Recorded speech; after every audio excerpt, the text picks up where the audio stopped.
Hello and welcome to the North Carolina Museum of History and the 26th Annual American Indian Heritage Celebration. The presentation will begin in just a moment, but we want to begin with a few notes.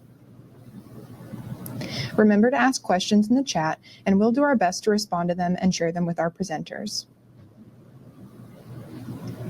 We have many additional resources about American Indians in North Carolina on our website. We thank the following sponsors of the North Carolina Museum of History Foundation for helping to make this event possible.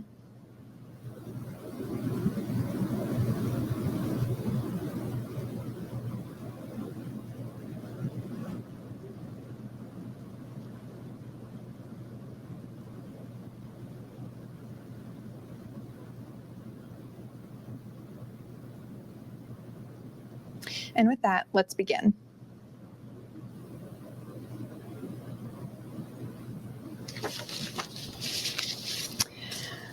Darlene Graham is a member of the Waccamaw-Siouan tribe, an educator, and a member of the Community Advisory Board for the North Carolina Native Ethnobotany Project. Sue Young Jacobs is also a member of the Waccamaw-Siouan tribe who retired from a 28-year career at the North Carolina Commission of Indian Affairs. Ms. Graham and Ms. Young Jacobs both serve as coordinators at the Waccamaw-Siouan Tribal Healing Greenspace. Thank you both very much for being here with us today. Okay, we are so glad to be here this morning. We thank the museum and everybody that is involved with this project. And so we are definitely honored. So we're going to share with you a little bit of information about the Ethnobotany Project and the Waccamaw-Siouan Healing Greenspace. Okay, let's move on. Next slide. The Native American Ethnobotany Project is about building healthier living communities through healthier living lifestyles. The tribes that were involved with this project was the Kahuri, the Waccamaw-Siouan, and the Waccamaw-Siouan. Okay, next slide, please. The folks that were involved was Dr. Tracy Locklear. She is the director. Jillian, she's the co-director. Randy Burr, community advisor. Next slide, please. And we also had myself, a community advisor, Mr. Greg Jacobs, community advisor, and Archie Lynch, he's also a community advisor. Next slide. We also had Dr. Linwood Watson. He's a community advisor, and a mentor for us was Nancy Turner. That was our team.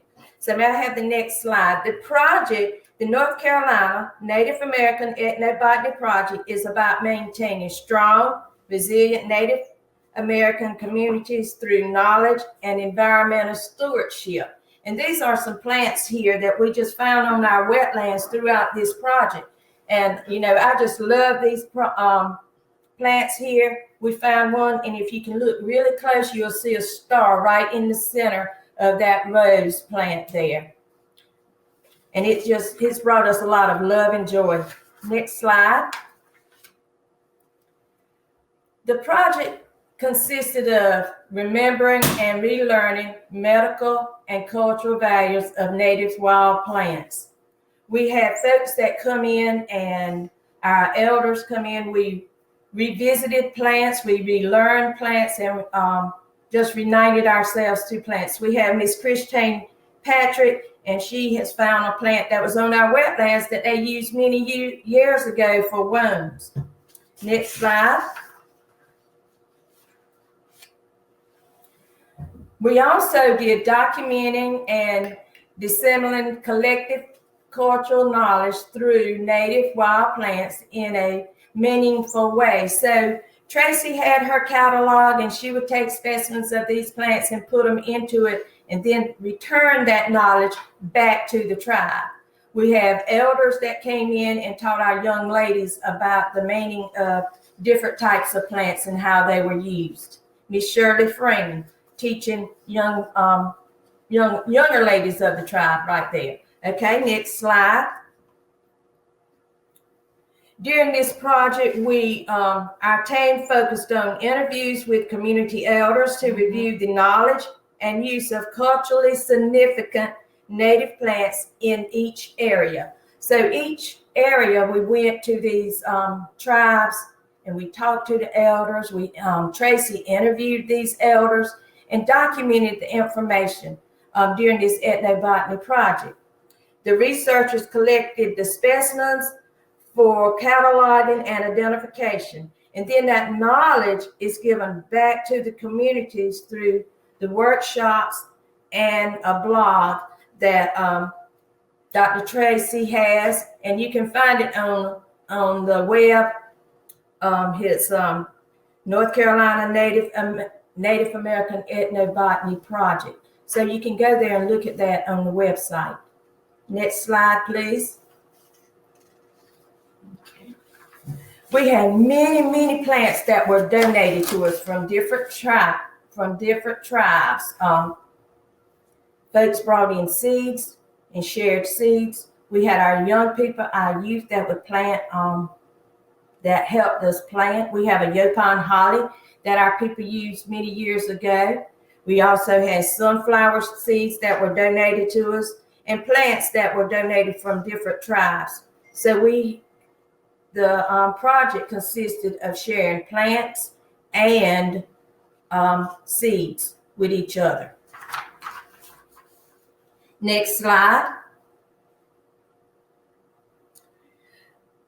At the beginning, after the ethnobotany project, or during this, another piece that was added to this was to help communities establish medicinal and wild plant gardens. So out of this ethnobotany project, we began to establish gardens, healing spaces with native plants. And medicinal plants. And that were medicinal. Mm-hmm. So the information that we got from our elders, we began to look for those plants. We found them along the roadsides. We found them in the wetlands.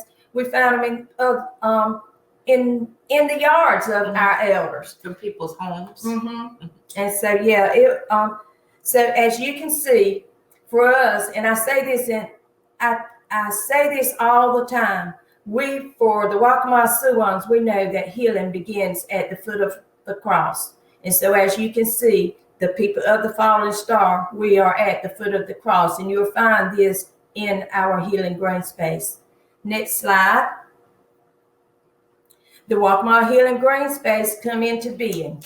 With this healing green space, we had tribal members that made this arbor here. They made it out of cedar, and they have a machine, a sawmill machine that cut all of this, and they engraved it. So we are very appreciative of our folks that helped us out. Next slide. Also make benches. We have benches also that they made. Okay, next slide. The Healing Green Space provides a place for mental, emotional, physical, and spiritual healing. Next slide. We use the space as an educational area involving other tribal projects, such as the Percussion Project. We had during the summer of 2020, we had a project, and it was called the Percussion Project, the land, the people, and we used that healing green space to educate our youth there. We also used it in another project, Traditional Indigenous Educational Project. Mm-hmm. That's where we use those hands-on activities to teach different fields, such as the STEAM approach in teaching. So we use that healing green space along with that project as well. We use it with the Waccamaw-Siouan Youth Circle. We have a youth circle, so we always incorporate our healing green space to teach our young through that avenue. We've had some beading classes. Yes. Mm-hmm. And the Waccamaw-Siouan daycare, we have a daycare that's on our grounds here, and we use that healing green space for them. They love visiting the healing green space. They can walk right from the daycare over to the healing green space. They love to touch, feel. And we also use it with our school day. Each year, we haven't had it for the past 2 years, we have an annual powwow. Right. And during the school day, we use that. We also use that space during that time. Next slide, please. And we, doing all of this, we needed sponsors, and we are so thankful for the sponsors that helped us out through this Healing Greenspace and our tribal garden. We had the UNC American Indian Center, Resource for Communities, and the Louis Orville Burevic Endowment. And it's administered through the North Carolina Community Foundation. So what we're going to do now, that tells you a little bit about our ethnobotany project and how our Healing Greenspace come into being. And we've gotten medicinal plants from this Healing Greenspace. So Miss Sue is going to show you a demonstration on how we use some of the plants that are found in our Healing Greenspace. Okay, so we're going to tilt the screen just a little bit. I'm going to change positions here, and we'll get started. Okay, and I think, Darlene, what we might need to do is raise the screen just a little bit upward. That's perfect. Okay. Now, let's move this over to the side. And I am ready. Okay. So glad you all are here with us. Let's just tilt it down just a little bit more. Okay. All right. I think that's perfect. Okay. So as Darlene mentioned, we had a percussion project, and we had 6 students in our summer project. And one of our students chose mint as a presentation. So today, well, actually with this mint, when he completed his research, we found that there was over 600 varieties of mint. So we identified the peppermint, the spearmint, the chocolate mint, and the orange mint. So today what we're going to do, we're going to make some fresh mint tea from the spearmint variety. Okay, so what you'll need is about 8 stalks of actual mint, some boiling water, a cheesecloth, or if you don't have a cheesecloth, our grandmothers just used muslin or just plain cotton cloth, some honey, lemon, paper towels if needed, and possibly a string. There's several different ways you can do this. Okay, so what you need to do is bring your water to a boil, possibly a kettle or however you want to do it at home. But while the water is boiling, you'll need to wash your actual mint. So just run it through some cool water, dry it with a paper towel. Okay. You'll need a strainer if necessary, but if you don't use the strainer, cheesecloth works just fine. Okay. A string of any kind to actually tie your mint inside the cheesecloth or the muslin. Okay, so what we're going to do, we're going to actually, after you have the water boiled, we're going to just strip the leaves from the stalk. And while you're stripping them, you can actually go ahead and just crush them up. And it smells so good. So just tear it off like this and crush it as you go. Oh. Can you smell that, Darlene? I can. Smells really minty. I just love it. Okay. I'm not sure if I have exactly 8 stalks right here, but this will do just for a quick demonstration. And you'll notice that I have just a regular coffee mug, but I did take the coffee mug and I placed the cheesecloth over the top and I secured it with a rubber band. So if you'd like to do that, that's fine. But if not, you can also use a strainer like that. Okay, now, so we've got that really crushed, and if you pull it apart and crush it and just twist it, then you can, the oil from the actual leaves, you can smell it, and it just leaves a wonderful fragrance, and it dissolves a little bit more. So all I need to do is pour this hot water over this.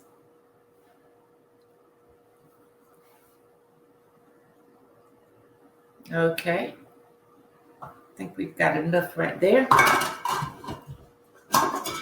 And so Darlene, if you'll hold this, if you'll remove the rubber band. Okay.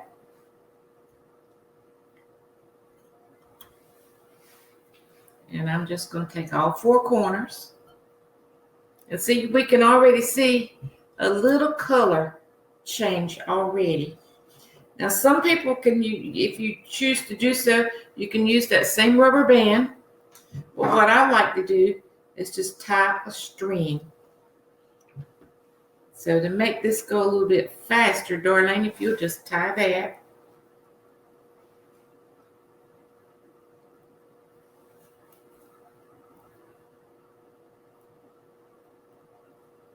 Okay, and just drop it in.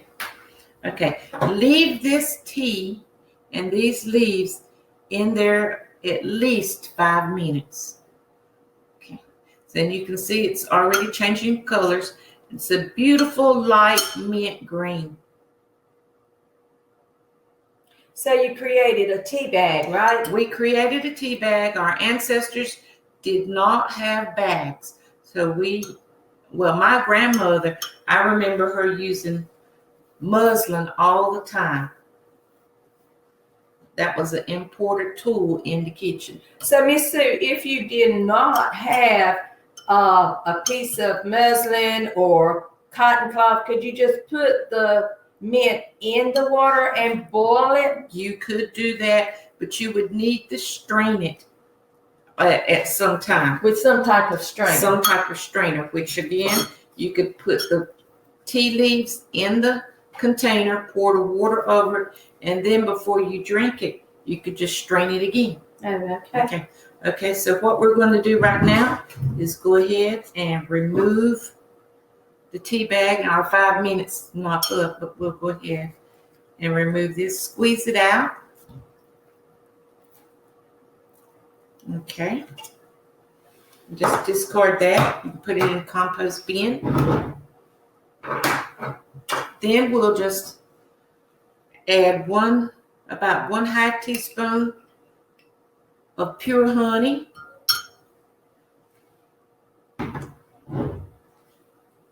Okay. Stir. Changes the color again. Now it's a, what color would you say this is? Tan? Actually, looks like tea. Looks like green tea you would buy directly from the supermarket.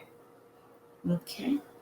Now, we'll add maybe a wedge of lemon. And for garnish, just a sprig of mint. Okay. This is what it looks like. Looks good. Smells good.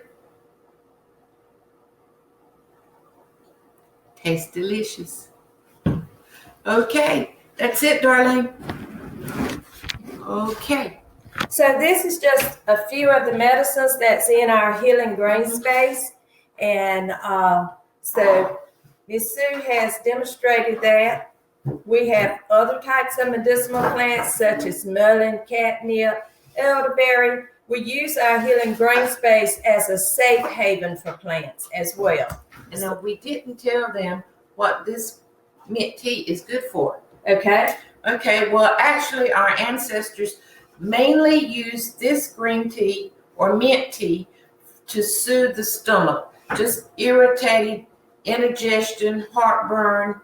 It's just perfect for that. So If you'd like, instead of going to the supermarket or the local pharmacy and buying antacids, try this. Exactly. Mm-hmm.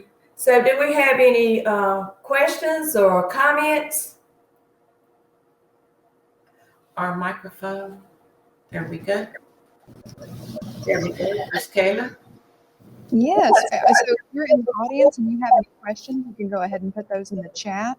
I'd love for y'all to talk for a moment. You mentioned some of the other medicinal plants that are grown in the Healing Greenspace. Could you speak to what those plants are good for?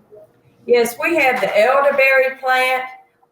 Like I said earlier, with the Ethnobotany Project, that we would go to other tribes and other tribes would, share plants with us. So we went to the Kahari land, and Mr. Greg shared with us the elderberry.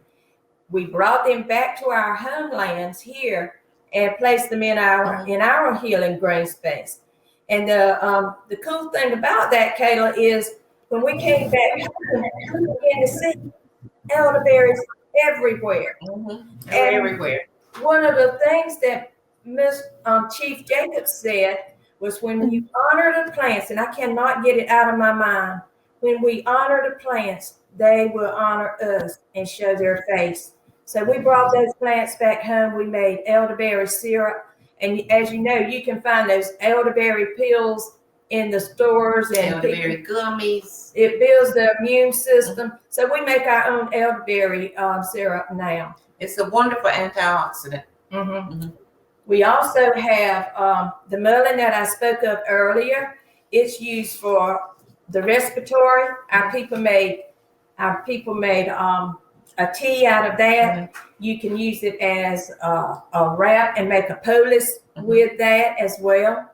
It's good for asthma, emphysema, bronchitis, anything respiratory.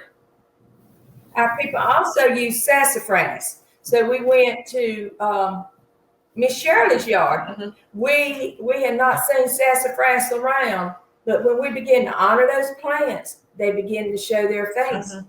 We went, and I was like, Miss Shirley, there's some sassafras right there. Mm-hmm.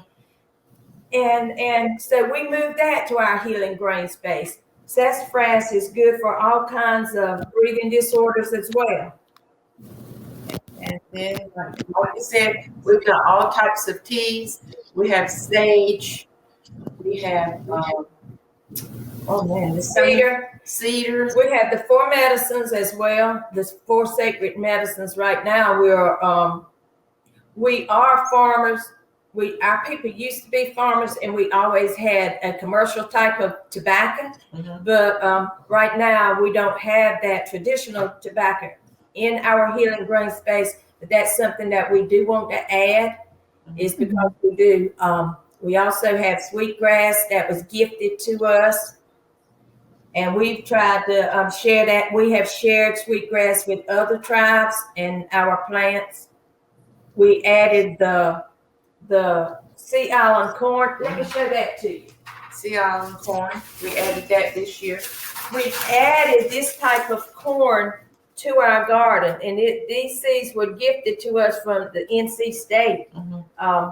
And we had a workshop at the Cultural Center in Pembroke to reunite ourselves with the corn that has been gone from our tribe for many years. And the Creator has surely blessed us with many seeds that we can share with others. So next season, we'll be able to share seeds within the community.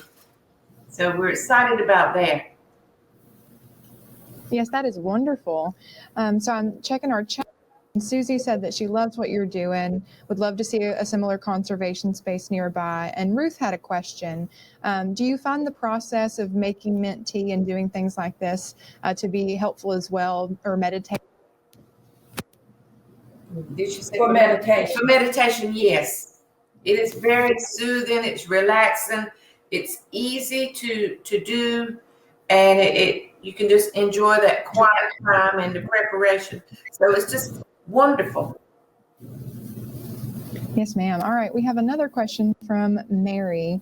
Have any of the Native American tribes documented this information about healing plants, or has it been passed down through oral tradition only?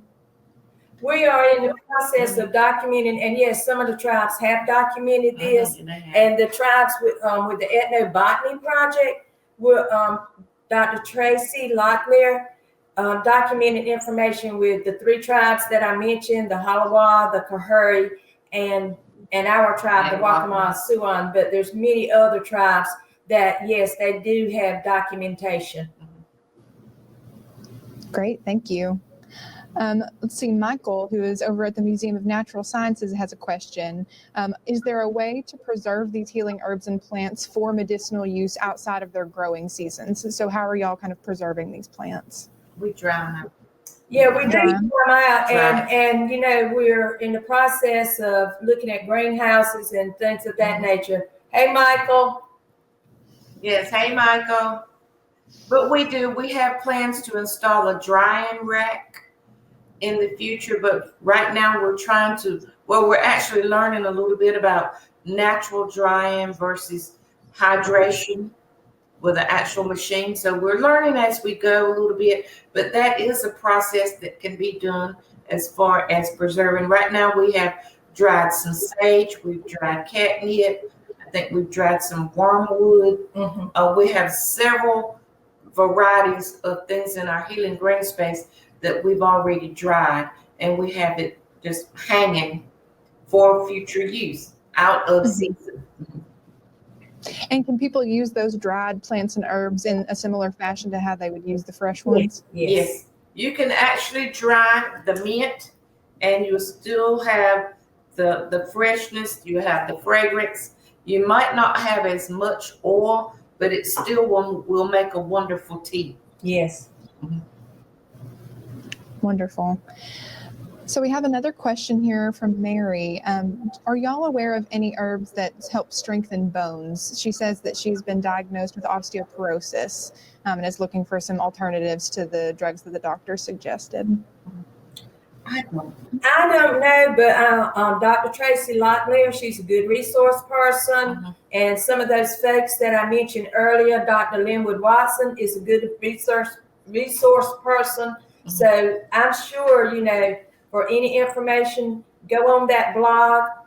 I tried to put a hyperlink there on the presentation, but I missed doing that. But look at North Carolina Ethnobotany Project and contact Dr. Linwood Watson. He is an awesome resource person. Are there some herbs and plants that people might encounter, you know, in their own backyards or along the roadside that have some medicinal properties? Most definitely. Everywhere. They're everywhere. The Creator has provided the medicines that we need. We got to connect with them. In your backyard, you have dandelions. You have along the roadside is mullein. Now, mullein was not originally here in the North America. It come along with the Europeans when Europeans come over, but it's been here for over 200 years.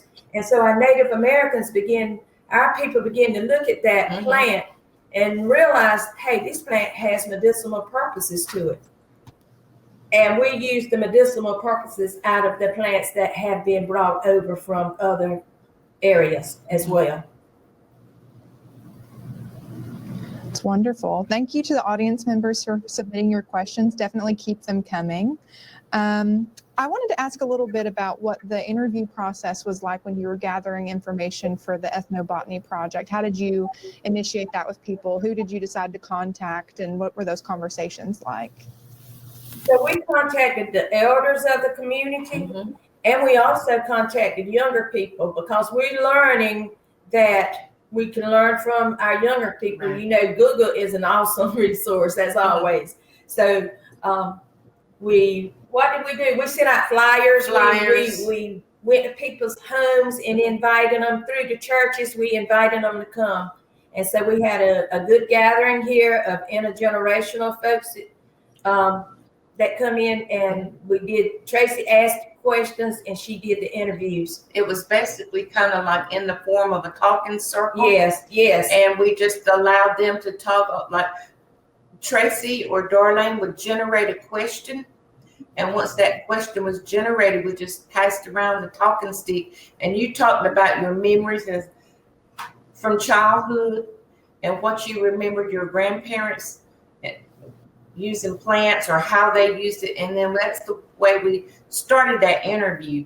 We got people a little bit more comfortable about talking, and then it started booming from there, and it kept going and going. So it was just wonderful. And that's a really good question. One of the things that I remember throughout that process is the fact that they would, piggyback off of each other. Yeah, I remember that. Oh, yeah, I remember that. But if you just go there and say, hey, do you know any medicines that you use?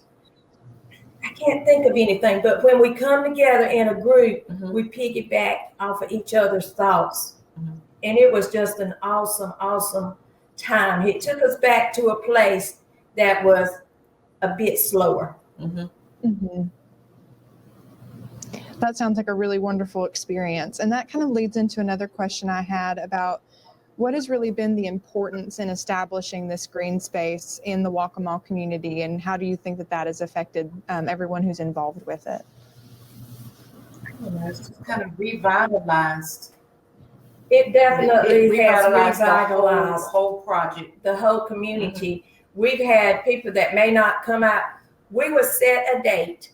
Okay, we're going to have a work day, and it might be just a few of us that show up. But during the week or throughout the time, people come and take part and do. You don't have to be here. We don't have to be here. They can take part. I know we had some young men that came out and helped us. And so now he called me up and said, Miss Darlene, I got some sassafras. Or Miss Darlene, how's that sassafras doing? And, it just thrills my heart. And my husband has gotten really involved with it. We're getting our men, our elder men, because they know the seed. They know the stories. And it may not be in a group setting always, but it's spread throughout the communities. Right. We have people calling in and asking us, do we have plants that they may have identified something in their yard or the neighbor's yard, and they've identified and say, hey, we've got this comfrey root, or we've got a was it Adler plant? Yes. And they'll tell us where we may be able to find it. So it's just regenerated a lot of interest in the community. So that has just been wonderful. That is amazing. Just to share with y'all, Susie and Jesslyn both say that you guys are an inspiration, and I'd agree. I would agree. Hey, Jesslyn, thank you. Another question from our audience was, are there any wild mushrooms that are used medicinally or for eating? Now, I don't know much about the mushrooms. I have not advanced to that yet. No, I don't either. I don't know. We're still in the learning process. And so, we're learning from our young people and our elders. And we're just kind of that point that's bringing it together. We started this project in 2019. It boomed. It was booming, and then bam, COVID hit, and we kind of had to shut down. But we slowed the process down, but we didn't stop. That is one thing that I want to bring up too. During that COVID time, or just at the beginning, I was headed to Raleigh for the Unity Conference, and I looked out and I saw mullein all over the place, up and down the road. So, the plants, the Creator knows what we need. The medicines are there. Yeah, that's amazing. How would you guys kind of like to see the Healing Green Space grow? You mentioned, that this is a fairly new project. How are you hoping to see it grow and expand in the future? We definitely would like to add a greenhouse to this project.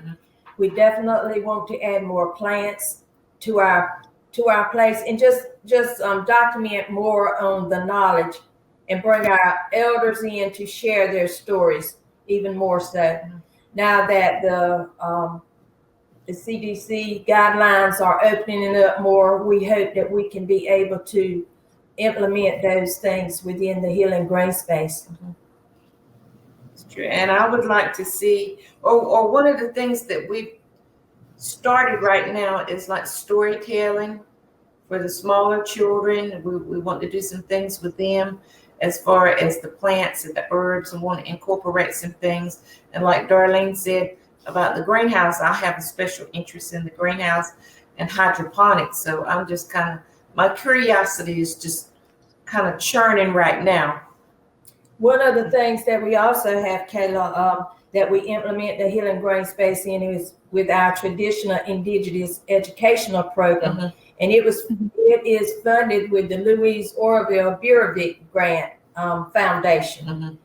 We took that particular project into the schools and did a workshop with the corn, and the students loved it. They could identify the difference, whether what seed was a good seed to plant and what seed was not a good seed to plant. They were able to identify the germ in the seed, and it was just an amazing project. So we would definitely like to continue with our traditional Indigenous educational program using the Healing Greenspace. Mhm.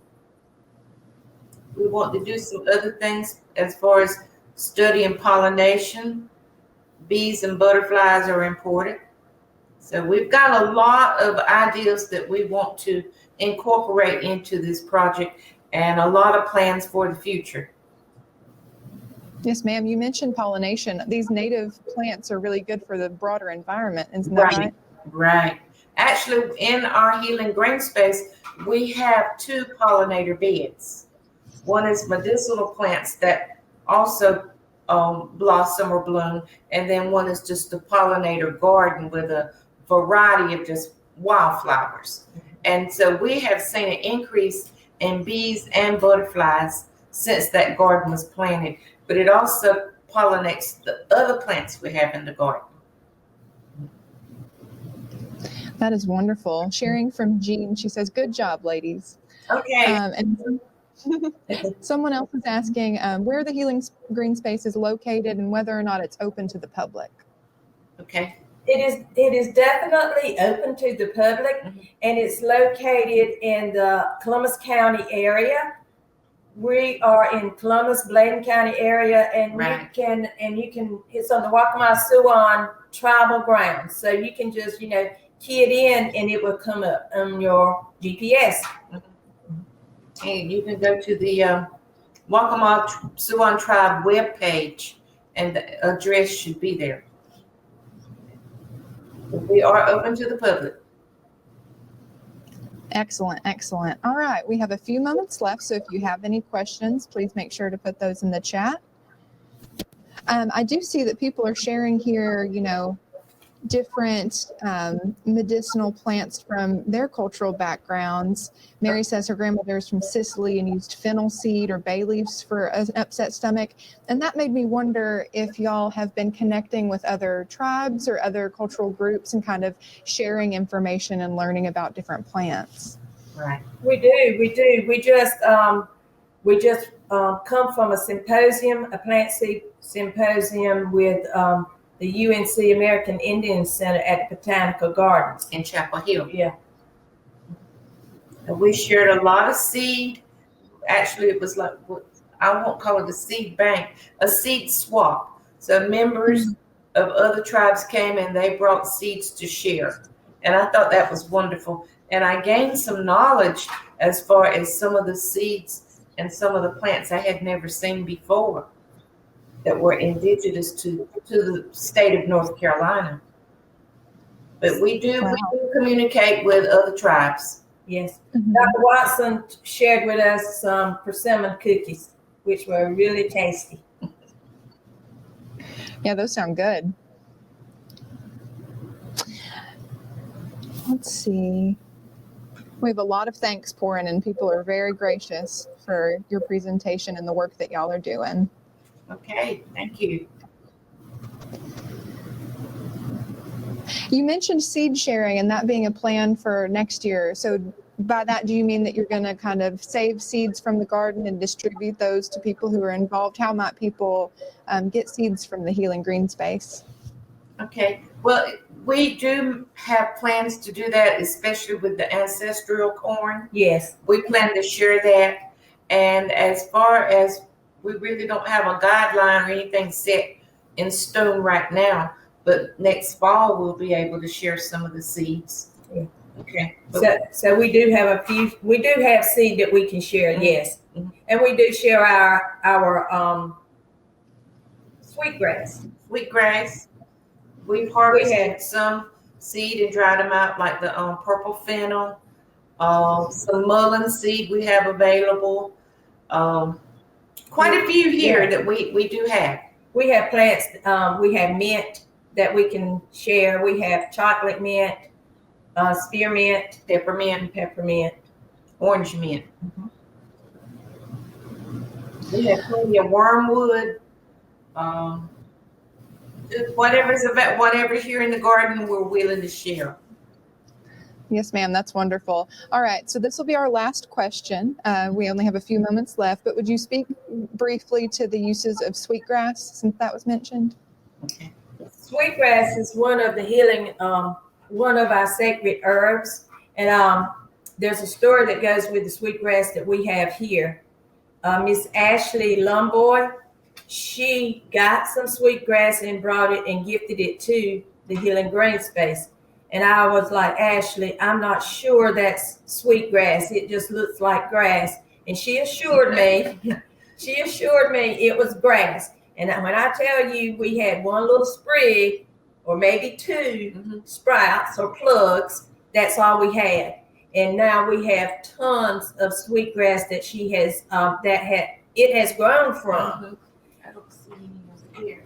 We don't have a braid in here. I'll go get one. But the sweetgrass is one of the 4 sacred plants, and it brings in positive vibes. Awesome. Well, I want to reiterate our thanks. Thank you guys so much for being here with us today, for all the work that you're doing, and for presenting and sharing this with everyone. But we can go ahead and wrap up here. Oh, is that sweetgrass you have there?